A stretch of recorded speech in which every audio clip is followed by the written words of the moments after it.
So good morning and welcome, everyone. While he figures out that tech aspect, it's great to be with you here, and we're so glad to have you with us, Arshan. What I wanted to do to get us started is just talk a little bit about the Presbyterian commitment to interfaith relations and our commitment to the Muslim community. So there are some documents that our whole denomination has affirming these commitments, and I've taught classes here about them before, but today I wanted to just talk about a very local commitment that we have made. So here I'm going to get started here. So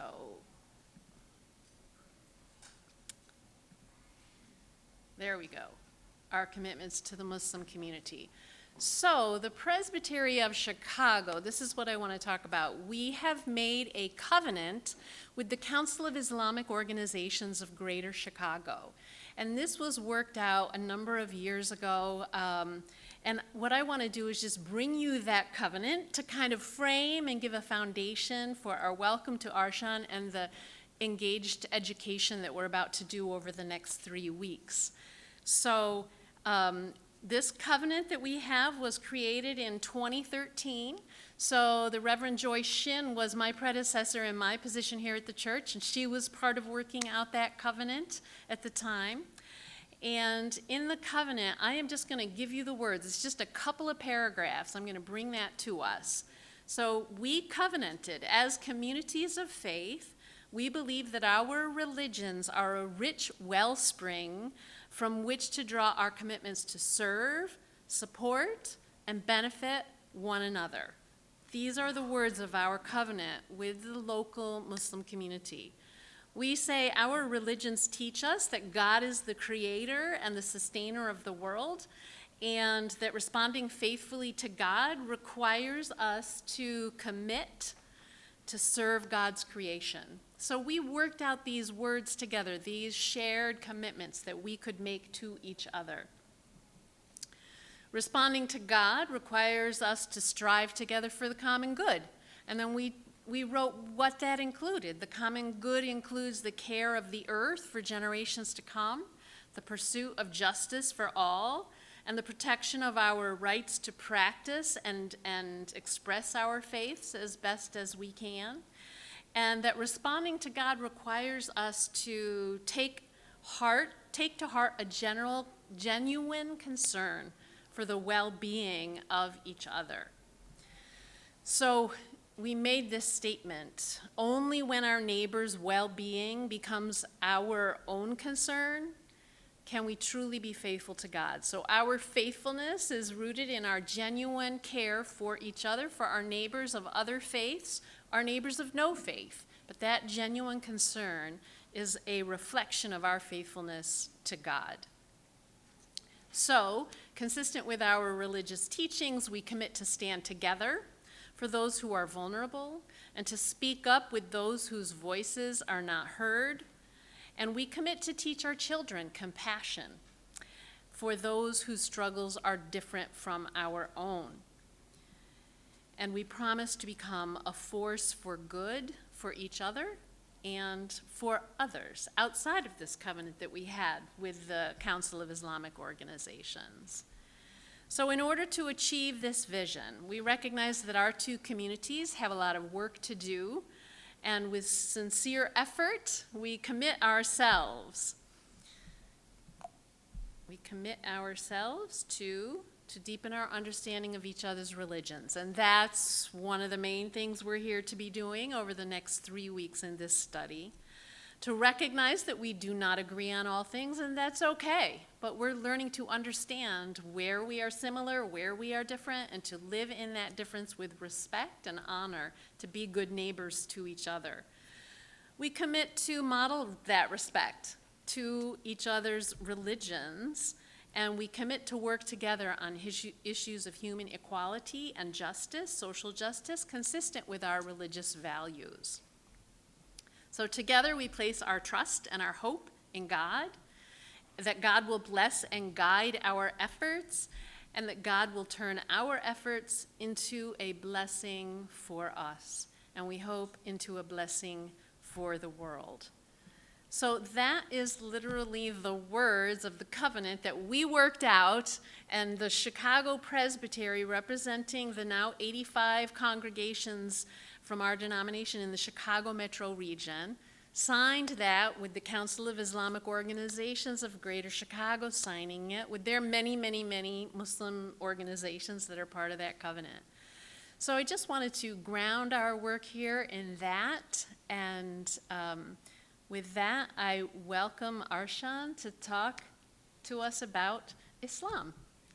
Thank you.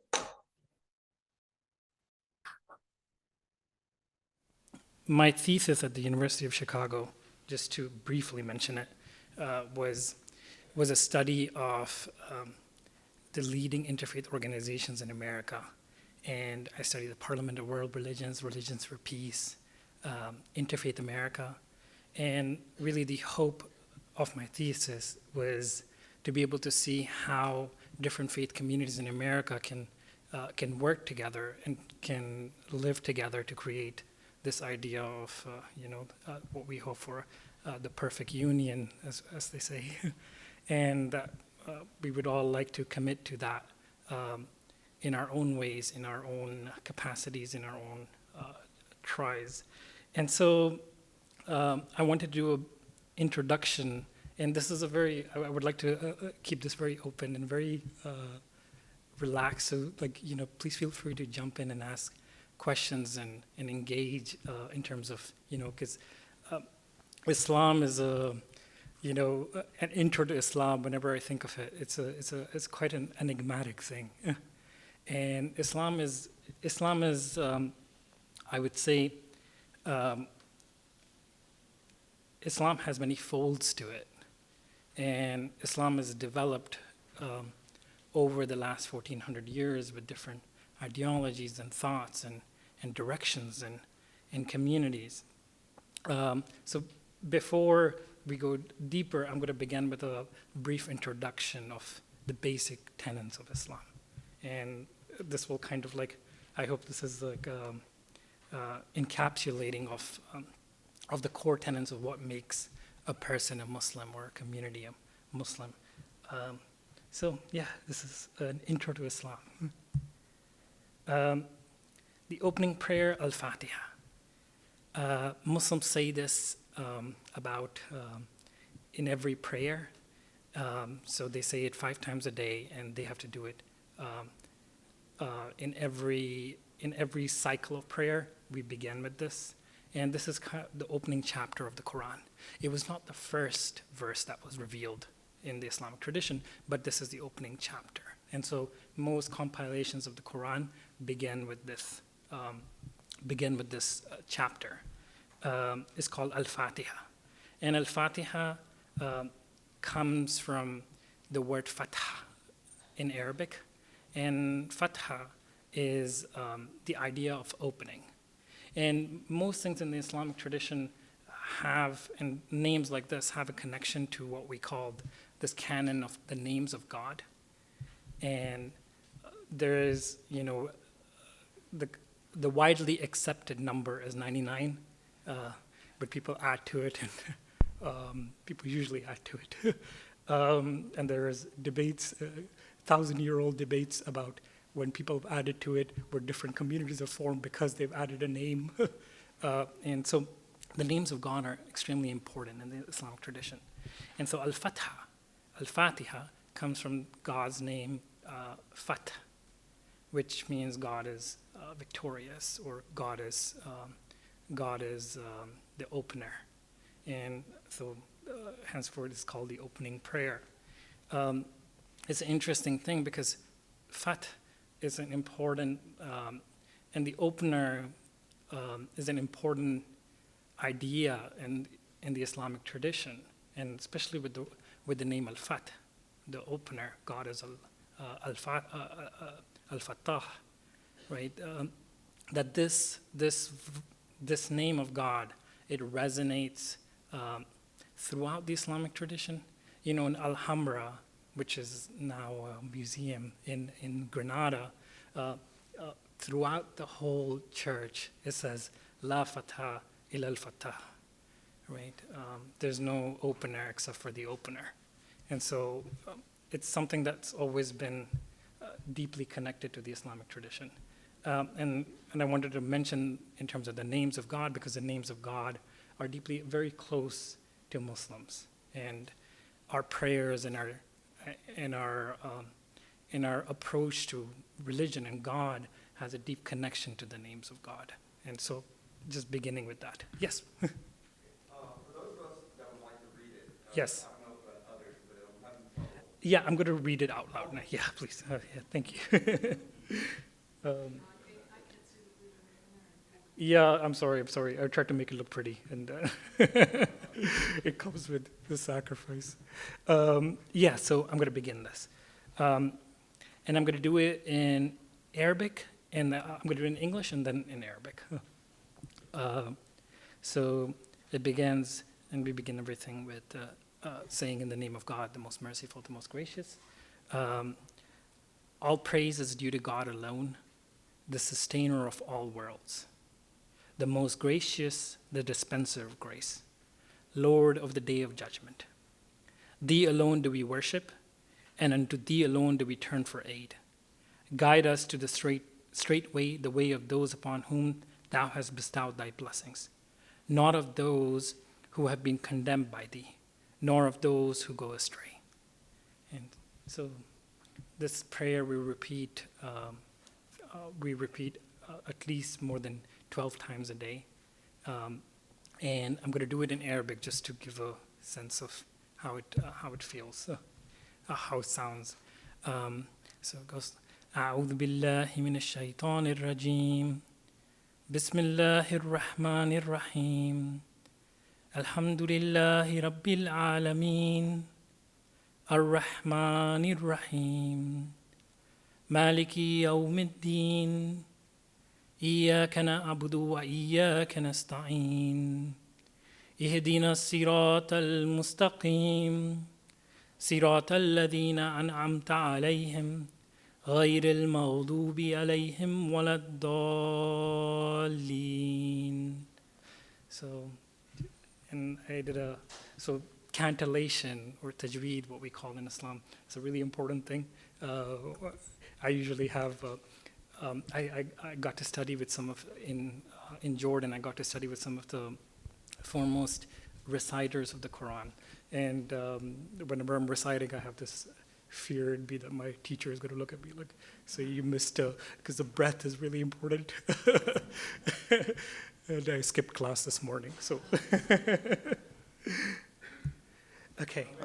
Yes, please. So, any chance you could read it one more time in English? Yes, please, of course. And is there a way to read it in English with the same type of tempo you did it in Arabic? You know, that's been an age-long hope and effort. I wish I could do it. That's fine. If I could just hear it again, though, in English, maybe a little louder. I had trouble hearing it. I'm sorry. Yes, please, yeah. And I'll do the Arabic, and then I'll translate it into English. And so, Alhamdulillahi Rabbil Alameen. All praise is due to God alone. Ar-Rahman Ar-Rahim. The sustainer of all the worlds, the most gracious, the dispenser of grace. Maliki Yawmiddin, Lord of the day of judgment. Iyyaka na'budu wa iyyaka nasta'in. Thee alone do we worship, and unto thee alone do we turn for aid. Ihdina as-sirata al-mustaqim. Guide us the straight way, the way of those upon whom thou hast bestowed thy blessings. Iyyaka na'budu wa iyyaka nasta'in. اهدنا الصراط المستقيم صراط الذين أنعمت عليهم غير المغضوب عليهم ولا الضالين. Not of those who have been condemned by thee, nor of those who go astray. Okay, I hope that was clearer. Yeah, and so I'm glad we spent a good amount of time on that, because that's really the core of the Islamic kind of canon, the Islamic basis of foundational belief. And this is repeated throughout the day. And so the next one I got from Luqman, who in the Islamic tradition, I mean, some say he was Aesop.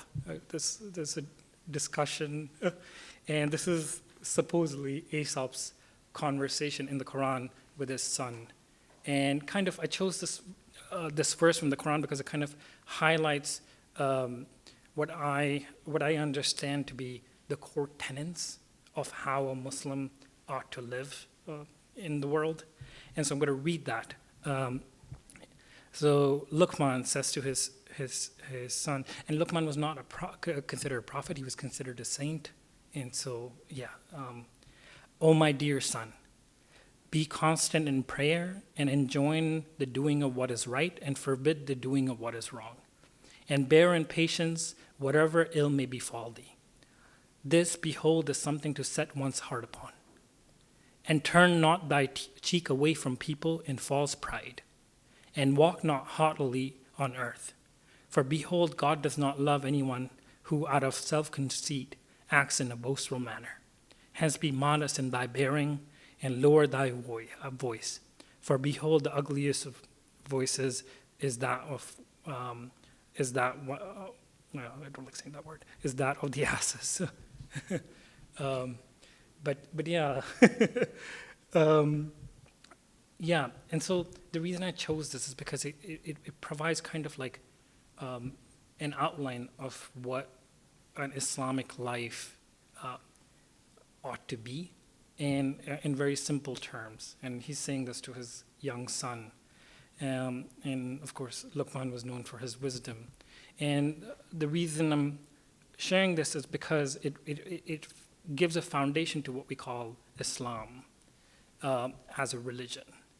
And Islam is characterized in about like three things: Islam, and then Iman, and then Ihsan. Islam is what we consider the foundational basis of the religion. Iman, which is the next level, it is the idea of faith and the belief in God in terms of Iman is usually described as a feeling, right? It's an approach to when people really feel like a taste of something bigger than us. And of course, that's, And Ihsan, which is the highest epitome of Islam, it is translated in Arabic as excellence. And the idea in Ihsan, and I'm going to repeat this later, but the idea of Ihsan is to see God, or if you pray to God as if you see Him. And if you can't, and the Prophet said that if you can't see Him, assume that God can see you, so you pray in that way.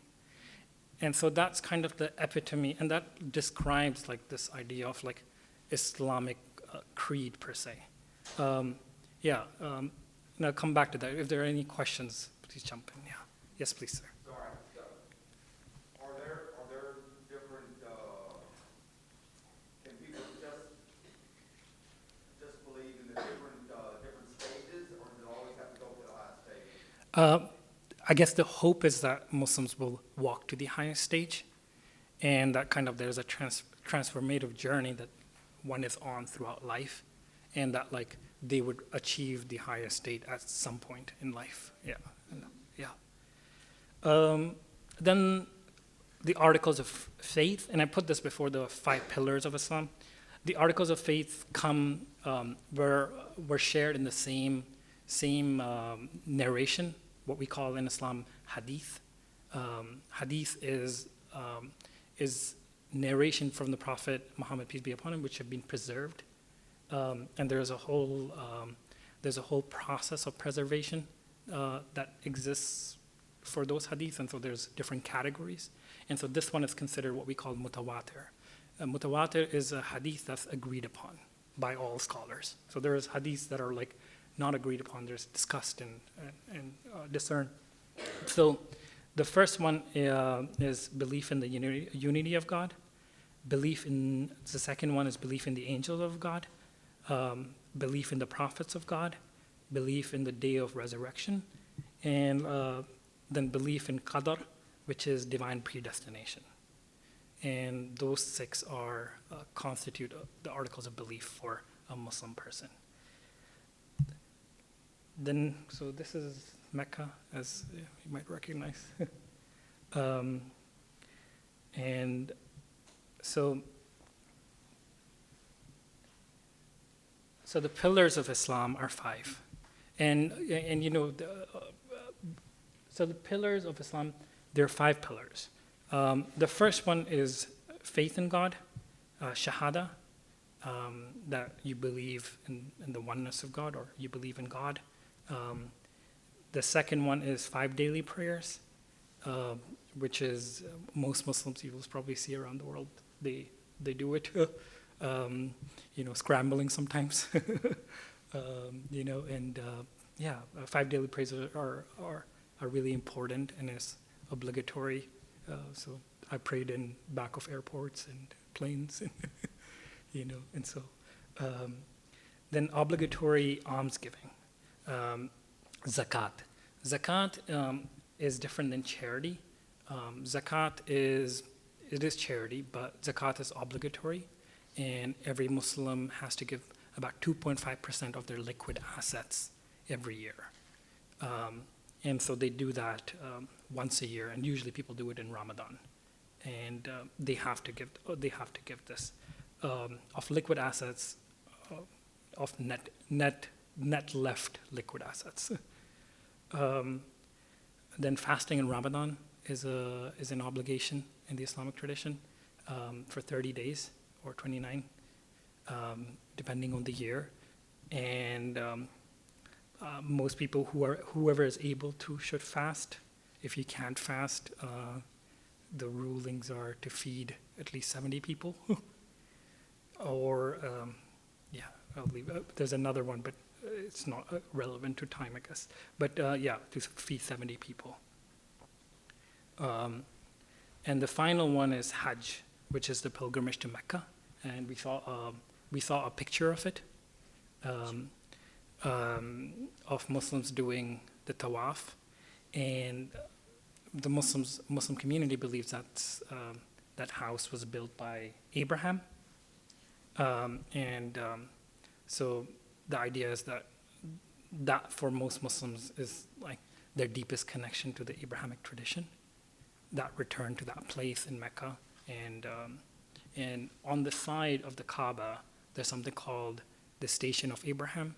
And so it's supposedly a mark of his feet, which was quite huge. It was this big. And so people stopped there, and so yes, ma'am, please. I have a question about fasting. Yes, please. So 30 days. Yeah. Can you explain that? The elderly, the young, Yeah. you know, the working class, how do they get nutrition in 30 days? Well, I mean, the best way in modern language I could explain is like intermittent fasting. And in terms of nutritions, so we eat right before sunrise, early in the morning. Usually it's about, on average, it's about 4 o'clock, 3:30. And so we have a full meal then. And usually we'll have quite a few dates. We'll have 7 dates, and they're quite nutritious and get you through the day. People have there's different levels of it. People have entire meals. But yeah, so we'll have 7 dates, and we'll drink a lot of water. And then it's usually on average, it's till 7 p.m. So from sunrise to sunset. And the elderly have expiations if they're not able to do it. So usually they have to just give charity in order to be able to get the expiation. And so you feed people. And, I know, my sister had glucose issues, so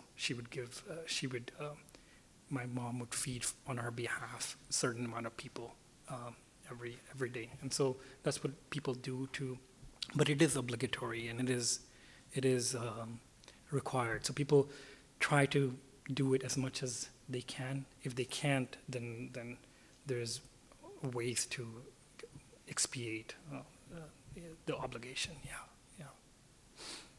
Yes, please. Two things. So on the previous slide, that was Yeah. just to clarify, that was a top-down view with Mecca in the center and people around it. Yes, yeah.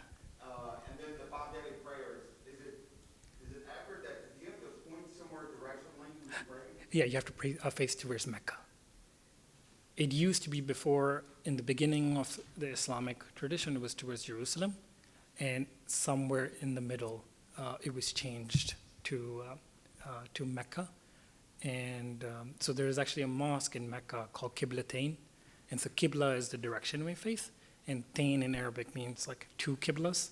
So in that mosque, they actually prayed towards Jerusalem, and then they switched, and then they prayed towards Mecca. And so, yeah. Yeah, please. I want to make sure I understood this about the elderly. Yes. If you have to eat during the day, they feed others. I'm sorry, I just didn't catch it. Your voice is very soft. Yeah, sorry, I'm not being loud enough. There you go. Thank you.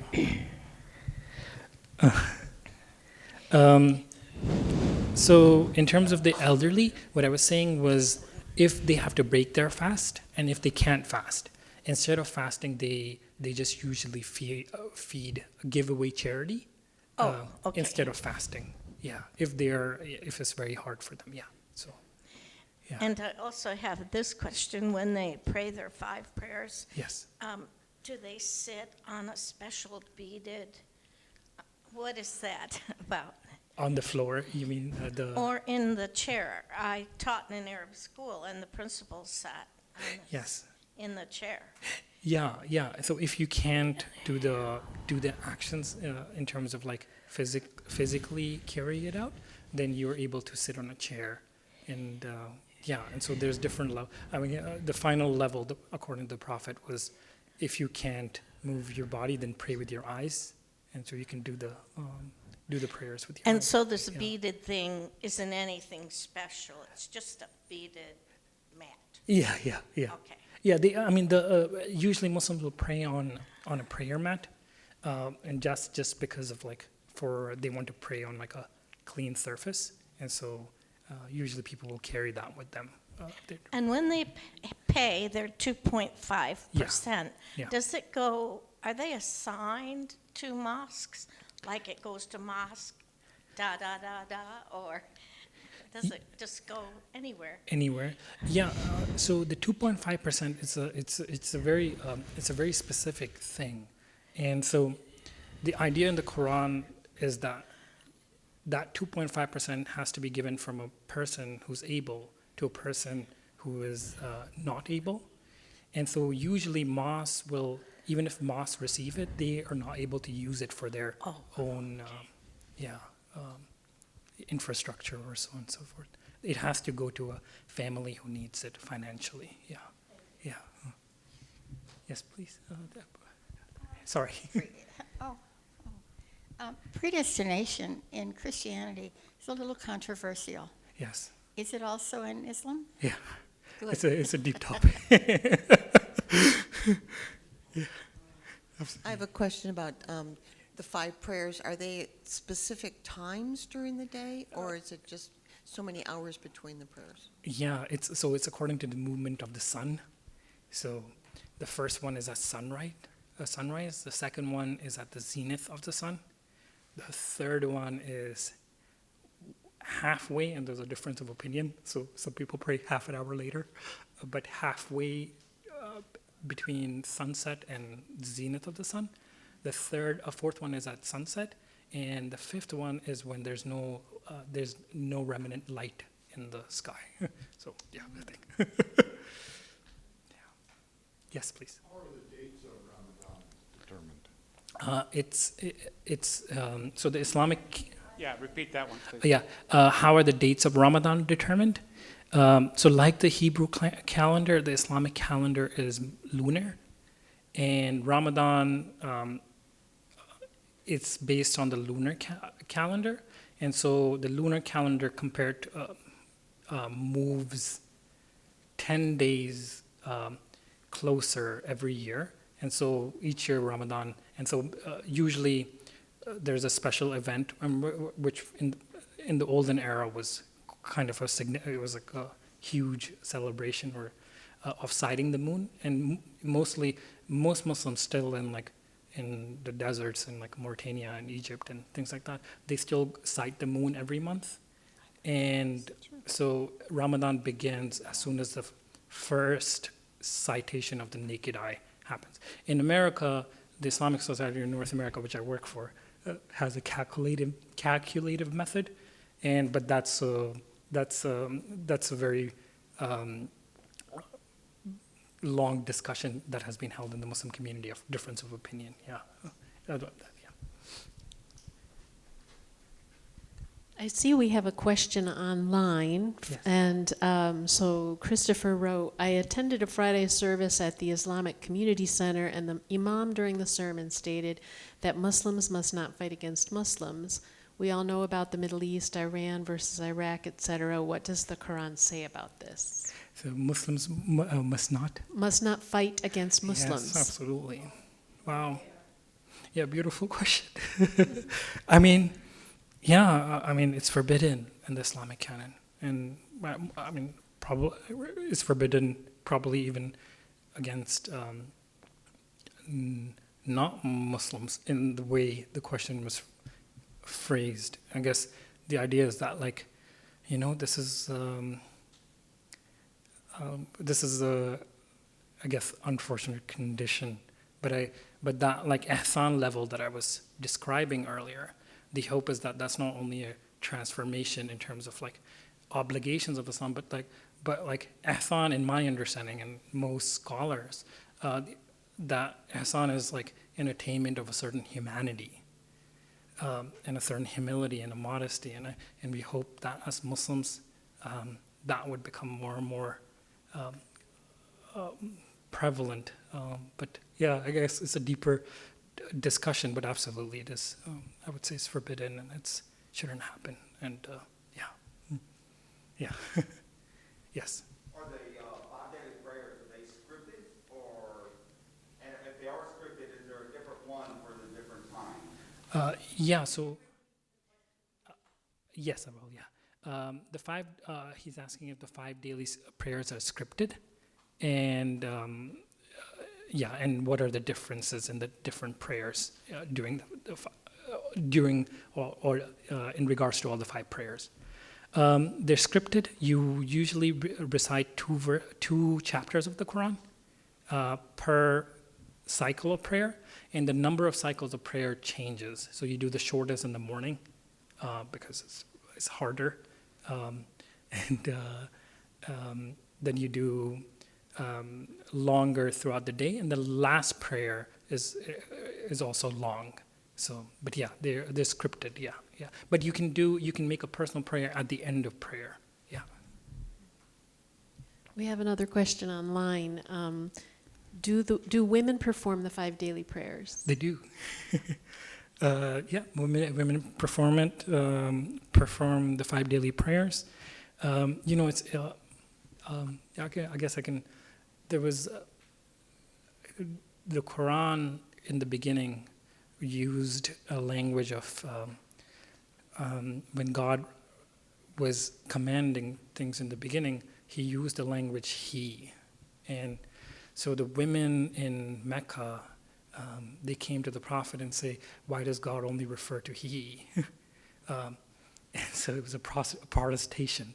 And it was said that the Prophet then received a verse saying, God has heard the plea of the women that came to you, Muhammad. And then after that, all the verses said he and she. And so there was a masculine form and feminine form. So what's it called? So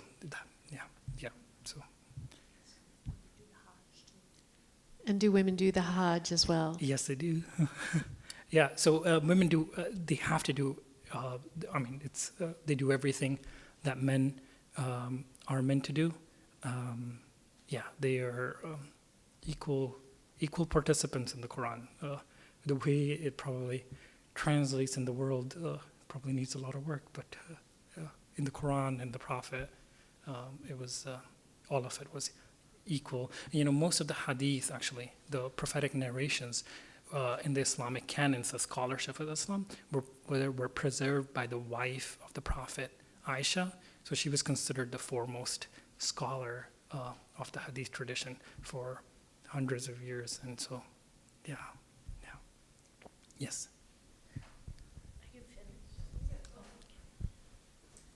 I'm confused about politics Yes. and Islam. Yes. Are they supposed to be separate? It seems like they kind of go together, and I can't quite figure that out, and I'm not very knowledgeable in this. Of course. Politics in Islam, well, not when it. So there's been a difference. It depends on how deep. Should I go into it? Just give me some light answer. Light answer, yeah. I would, in my opinion, and in most of the Islamic scholarship, they're not. They're not meant to go together, and there is a certain. Of course, there is like Mencius or Confucius. Mencius has these recommendations for the righteous king, and there's probably recommendations for a righteous king and how he treats his subjects and how he treats how or she treats their people and communities and so on and so forth. But I don't think there is in Islam. I believe they're not meant to be enmeshed. Yeah. I have a follow-up to that. I'm Yes, here. please. We get this question a lot as Christians too, Yeah, and we yeah. get critiqued sometimes that we're being too political. And so sometimes we talk about the difference between political, which is caring for the polis, caring for the city, caring for how things are, how we live together, Yeah. versus partisan, which is whether you're a Democrat or Republican or whatever. And so if we are to be faithful people, then we care about justice and we care about how we live together. And Yeah. that can seem political when we talk about that. And that's Yeah. where it gets a little complicated. Yeah, absolutely. I mean, I mean, like I personally and believe most Islamic scholars would agree with this. That there is the religious life is meant to, the argument for the poor, the argument for the downtrodden, the argument for those that need it most it's like principal aspect of religious tradition, and that somehow it's religious tradition is meant to elicit that from people in their hearts, and that this Islamic journey, as much it is, it's such an incredible thing. I read the founder of Sikhism wrote an analogy of the 5 prayers, and it was kind of an incredible thing. He said something like, imagine if the 5 prayers each meant, the first one meant that when you prayed that you become more compassionate. The second one meant that when you prayed, your care for the poor increased. And he kept doing those analogies, and I really believe that even though that was from a Sikh perspective, that at the end of the day, the religious traditions, I guess in all our traditions, that is what it's meant to elicit out of people, and so yes, absolutely. I mean, and also there's a toed line that I feel that in the religious traditions in Islam, and Muslims walk, right? We have to walk. But I guess the religious tradition or Islam as a spirit, not as a community, not as a religious organized structure, but Islam as a spirit, I really feel that it would like to address some of the concerns of in my mind, if I boil it down, that a good Muslim cares for what is happening to the environment, or a good Muslim cares for homelessness in our communities, and a good Muslim cares for those things. And so, yeah, I hope that touches Yes. something. Yeah. We have another question online. Back to the Articles of Faith. Yeah. Sylvia was asking, belief in the day of resurrection. Yeah. It's a big interfaith conversation for us. Yeah. Who is resurrected, she said. And Wow. Yeah. It's an interfaith conversation. I mean, everybody is resurrected, and part of the belief in Islam, in the Quran, it says that the belief that everybody will be resurrected and our lives will be accounted for is one of the tenets of like belief in in Islam. Yeah. So they are. So everybody is resurrected. Yeah. Yeah. They don't have to earn it in any way, but there will be a balance of scales. So the everyone will be judged based on their life. Is that what you mean? Yeah. So the other word for day of resurrection in Islam is day of judgment. Yes. I changed the translation. And we have some parallels there. Yeah. One of the interesting things I've learned in our dialogues is the Muslim belief in Jesus Yeah. Christ. We Yeah. have some different beliefs about what happened at the crucifixion. Yeah. But maybe we could just mention that as a similarities and differences about that. Yeah. Our belief in Jesus in terms of in Yeah, generality. like what happened to Jesus, Yeah. and Yeah. and the fact that he will be there at the resurrection day. Yeah, absolutely. I mean, the Islamic belief is that he's coming back in the Islamic canon. So that like there'll be a time after this time that Jesus is in the Islamic canon will be re-resurrected, or not resurrected. The Islamic belief was that Jesus during crucifixion. And there's difference of opinion. So I'll stick to one opinion from a scholar in Jerusalem, because it's Jerusalem. He said that the Islamic canon, and it's quite similar, and so this is an interfaith dialogue in itself, that we believe that Jesus, before crucifixion happened, God had, in whatever way, taken him away from that place, and that he wasn't actually crucified, that he went to, and that he was taken by God to heaven, and that he will return back and complete his life. And so that's the Islamic belief in generality. But yes, he is amongst those that are resurrected, and Muslims have entire traditions waiting for him, his return. And so, yeah, so in that way, probably very similar. Yeah.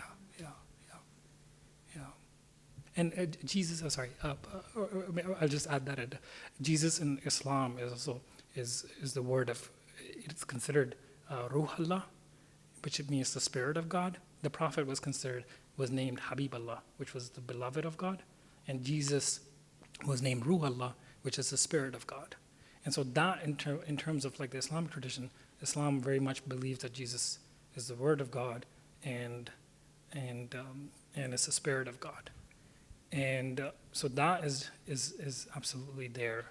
And the Prophet described his relationship, because he said that between him and Moses, there were all these other prophets.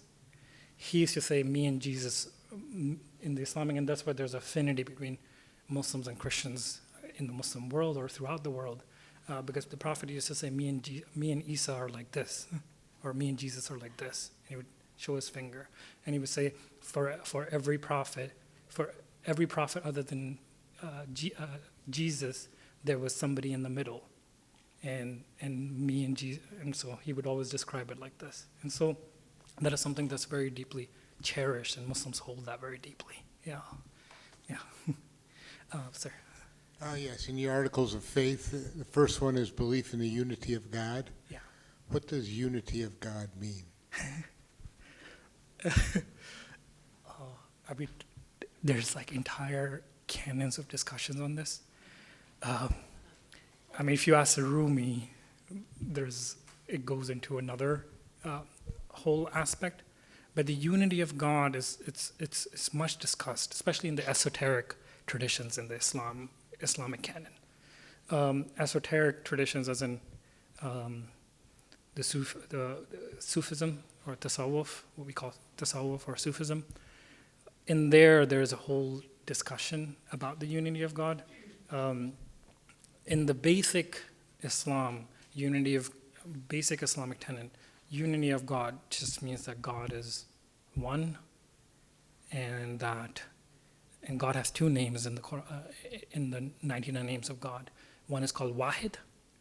Wahid means one; he's singularly one, and Ahad, and it's the same translation. It's also one, but Ahad means he encompasses everything. So in a way, everything is, Ibn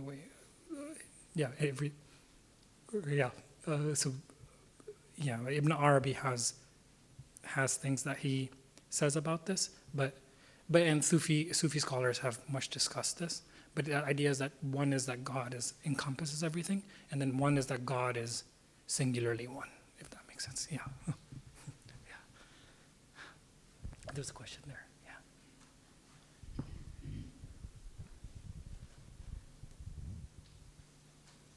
How does your description of God encompassing everything reconcile with the Christian idea of the Trinity, Father, Son, and Holy Spirit in one being? Yeah. The Reader's Digest version. Yeah.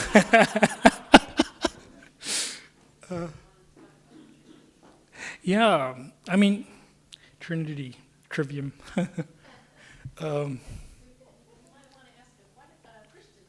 Yeah. Yeah, absolutely. I mean, so Islam, so I heard in the beauty of differences of opinion, in the Islamic canon,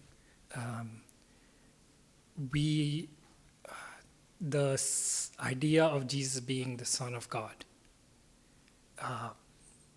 it's something that's refuted, and without it's refuted. And so, in terms of that, we believe he's a messenger of God. We believe he's a prophet of God. We believe he's the Word of God. But that's refuted. And so, but yeah, I don't have any other way of. Yeah, I wish. Yeah. But yes. Yeah. Can you describe what is meant by divine predestination? Yeah. Can you describe what is meant by divine predestination? Divine predestination means that God determines your beginning and your end. And that it is not really, when you do something, it is not you merely made a choice, but it is really God that did it. Yeah, something like that. Yeah. But yeah, in terms of like that thing about the Trinity, I think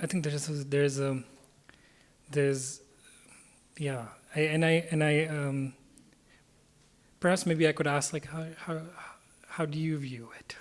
And just for the sake of dialogue. Yeah. Sure.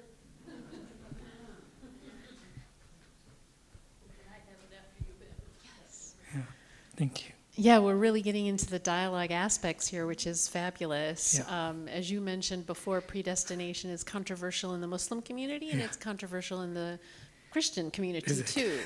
And Presbyterians have a history of believing in predestination. Many of us today do not believe in predestination. I've recently been corresponding with one of our church members about this because she did not believe in predestination, and nor do I, in the sense that what we do doesn't matter, in the sense that our life is all mapped out and all pre-decided.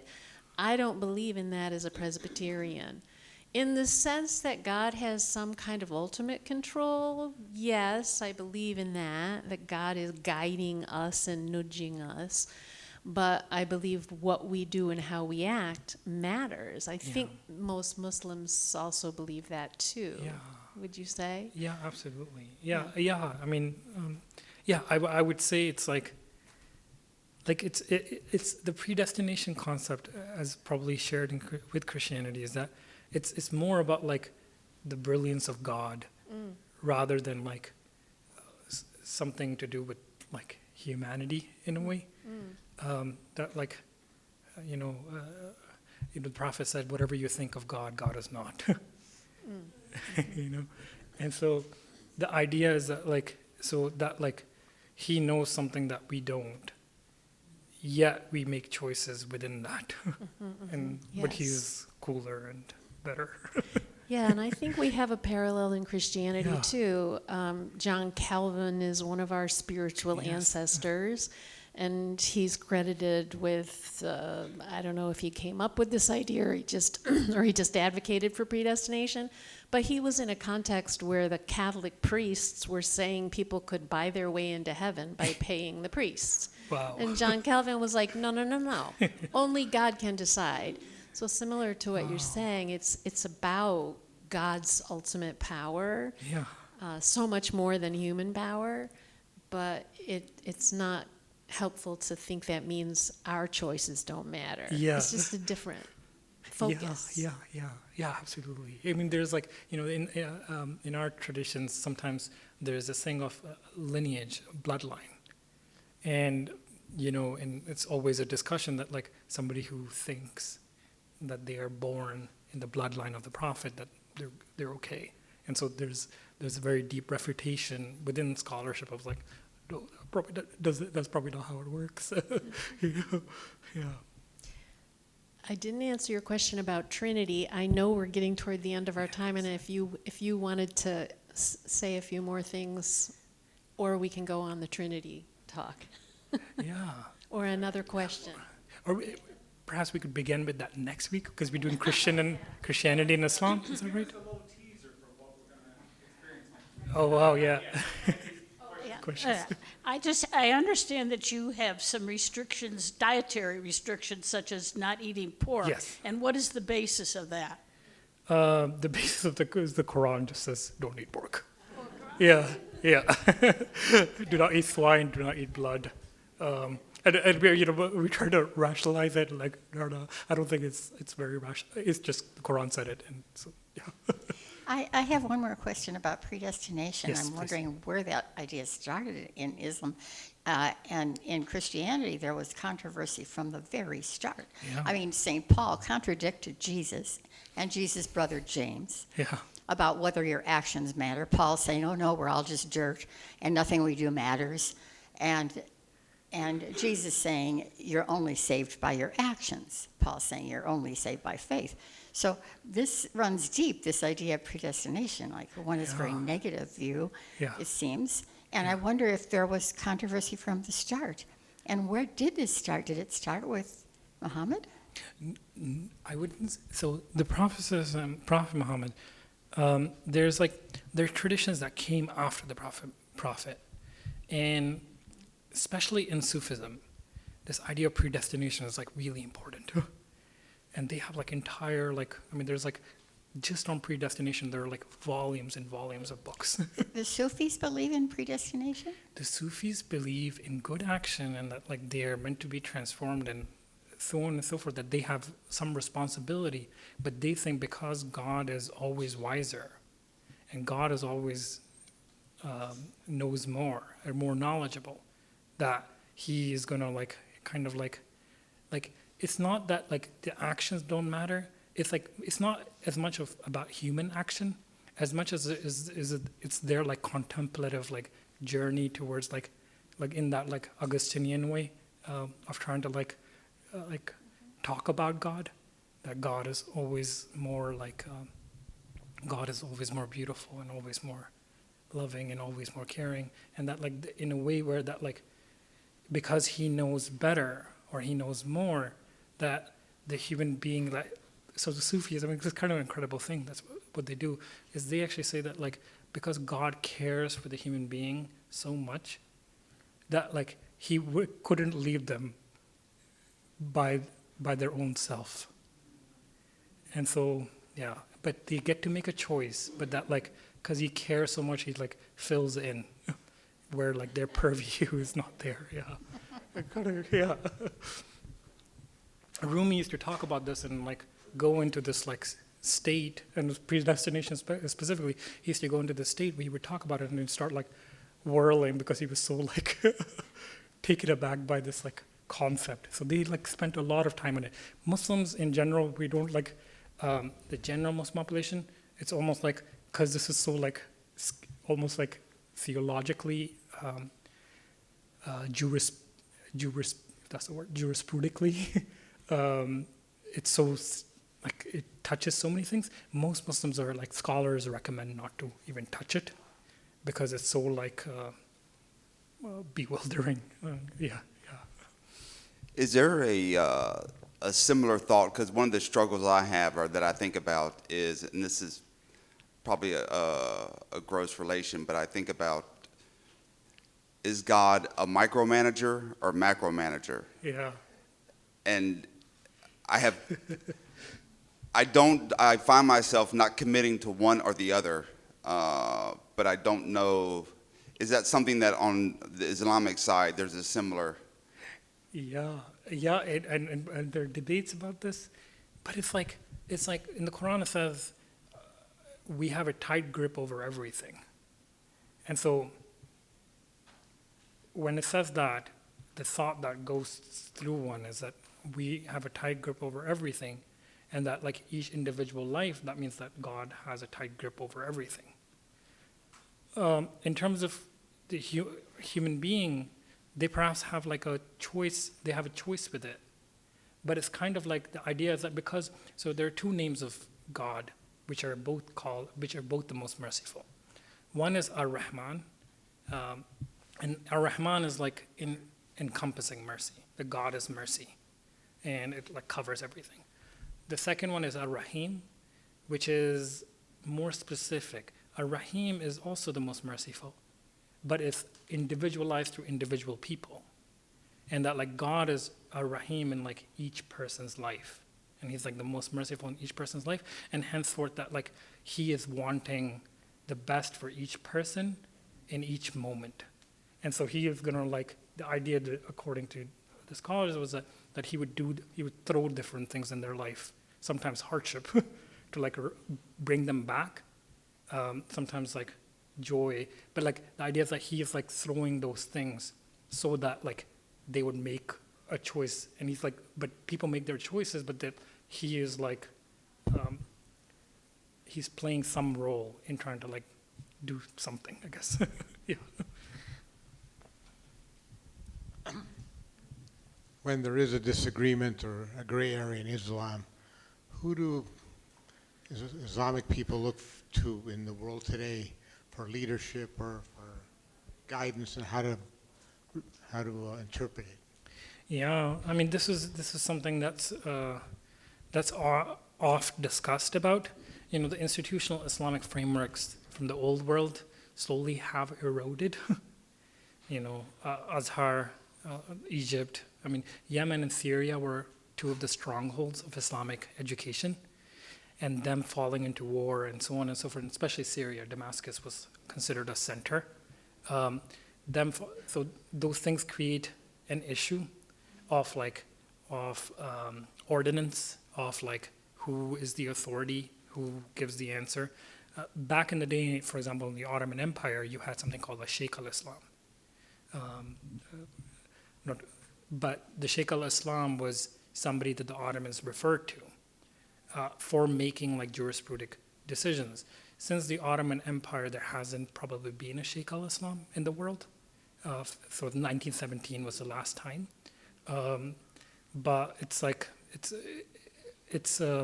we have levels of it, so there are imams in different masjids, but in terms of like higher authority, in terms of what we call muftis, there's the Islamic Council of Fiqh, jurisprudence in America, and ISNA, who I work for, they have councils, but in terms of that type of like very deep, and this is actually the difference between Sunnis and Shias, that's where the disagreement comes from.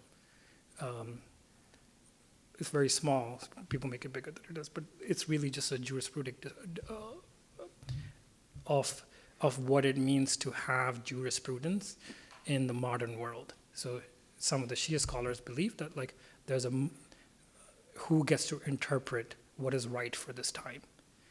The Sunnis, I'm Sunni, we have a scholarly basis of it and 4 schools of thought, and then we refer back to them for everything. But there are few fiqh scholars in the world, but you know, there isn't, especially in the Western world, there isn't like an authority figure in Islam in that way. Yeah. I had one more, sorry. Yeah. First, I'd like to say I really appreciate you letting us just lob questions at you. The one thing I have is, are there things other than Christians associating violence with Islamic people? Is there other things that we just get wrong? Oh my God. And maybe that could be one of the topics for the For next next week. class. Yeah, Wow. because we wanted to do some myth busting in this class. So maybe a little teaser for what we have to come next week. Just highlights. That sounds like predestination. But yeah, I mean, you know, Muslims get things wrong about Christians, and probably Christians get things wrong about Muslims. You know, Muslims are like, at the end of the day, like, I would love it where there's a time which comes in this country. I mean, because this country is deeply beloved to me, and there's something in my mind. We're doing something like the possibilities of interfaith relations and interfaith dialogue. What has happened here, especially after like the Parliament of World Religions, and you know what they call the dawn of religious pluralism, and so on and so forth.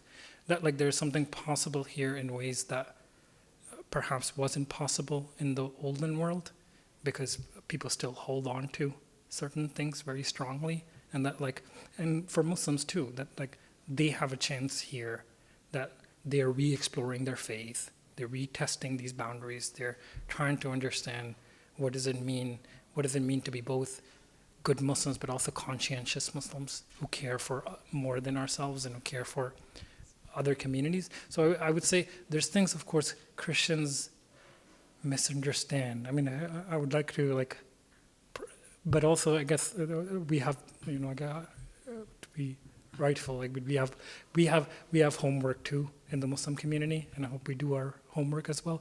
But but yeah, I would say like in terms of like, you know, I think I would love for Christians and others to feel like Muslims are known for like their hospitality, and Arabs are known for their hospitality. That like there's like a rule in the Bedouin community that for 3 days, if somebody comes and stays at your house, you're not allowed to ask their name. Yeah, and that like it's impolite to do that. And then the 3rd day, you're like, oh, sir, what are you doing here? What is your name? And I've seen it happen in like Jordan, and like, you know, like when I lived in Jordan, and you know, and Jordan is an incredible example of Christian, and I'll talk about this next week, that is such an incredible example of Christian and Muslim relations. And like for example, the Holy Church of Saplikar, a Muslim family holds the key to it, and they open it every morning or every day, and they close it. And so that type of thing, I really think that it's more and more possible. So to leeway into next week, I guess we'll go deeper into that, and I guess I'll begin just a little bit with interfaith work in America, and yeah, so hope that. Thank you so much, Arshan. Let's give him a big hand. Thank you so much.